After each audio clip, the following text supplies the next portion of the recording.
கனடால 1937 ஆரம்பிச்சு, இன்னைக்கு வரைக்கும் ஃபேமஸா, க்ரவுடா இருக்கிற ஒரு கடை எதுன்னு பார்த்தீங்கன்னா, இந்த கிறிஸ்பி கிரீம் தாங்க.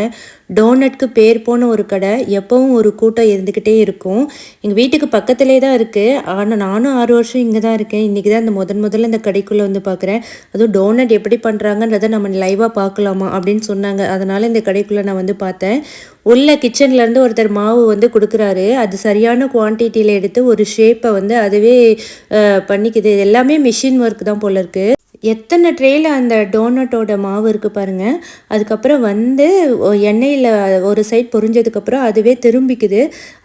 அதுக்கப்புறம் 2 தடவை 2 சைடுமே பொரிஞ்சதுக்கப்புறம் அடுத்தது வந்து இந்த சுகர் சிரப்பில் டிப் பண்ணுற மாதிரி ஒரு செட்டப் வச்சுருக்காங்க.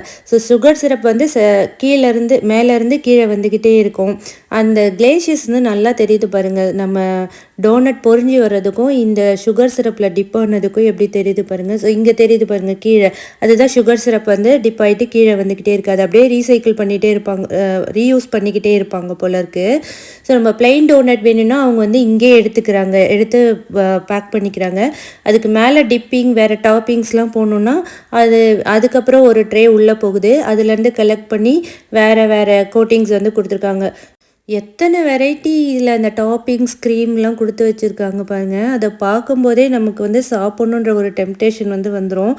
அந்தளவு அந்த டோனட் வந்து பார்க்க அப்படியே அழகாக இருக்கும்.